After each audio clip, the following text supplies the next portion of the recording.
sur les danses des Brésiliens. Ils en avaient préparé en amont de la compétition. Ils en ont fait après chaque but. On a notamment vu Tite imiter le pigeon de Richarlison. Certains ont eu tendance à critiquer cet aspect-là. Est-ce que critiquer les danses des Brésiliens, c'est pas un petit peu nier leur identité et leur rapport au football finalement? Ouais, tout à fait, puisque la musique, la danse, ça a toujours fait partie intégrante de la vie de la Seleção. Ouais, Pelé est un bon musicien, un bon guitariste, Ronaldinho un bon percussionniste. Là, aujourd'hui, on sait que Dani Alves, c'est un spécialiste du pandero, une sorte de percussion. ok. Et avant les matchs, dans le vestiaire, ça peut chanter, ça peut danser. Et clairement, les critiques de Roy Keane Ouais. ont été assez mal prises au Brésil, aussi avec un peu d'humour, quoi. Ils leur ont répondu avec un peu d'humour, notamment les supporters, en montrant puisque Roy Keane a dit que ces danses étaient irrespectueuses. Ouais.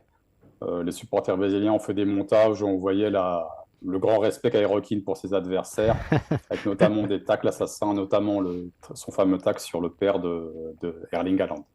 Est-ce que on sait déjà s'ils ont prévu, des danses? Alors on se souvient que Rafinha, avant le début de la compétition, avait expliqué qu'il y en avait 10 de déjà prévus. C'est presque un truc qui travaille à l'entraînement, ou pas à l'entraînement, mais en tout cas c'est quelque chose de chorégraphié et de prévu en amont. C'est pas forcément que du spontané. Ouais, tout à fait. Ils ont un répertoire de danse, visiblement, ils en ont 10. Ouais, Ils s'inspirent notamment de ce qui peut se faire sur TikTok. OK. Ils s'envoient les vidéos. Et le jour du match, ils décident de quelle danse en fait ils vont pratiquer s'ils marquent un but.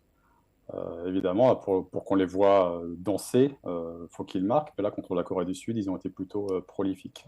C'est impossible d'imaginer une équipe brésilienne, qui ne danse pas après ses buts. C'est vrai que tu as parlé de Ronaldinho, on se souvient de son petit pas de danse en termes de célébration. Il y avait eu Bebeto, de manière plus ancienne, qui avait fêté, la naissance d'un de ses enfants. C'est quelque chose, encore une fois, qui serait presque mal vécu qu'il n'y ait pas de danse, au Brésil. J'extrapole peut-être un peu, mais Mhm. En tout cas, Tite, le sélectionneur, s'est rendu compte à quel point ce genre de rituel pouvait être important pour l'équipe. OK.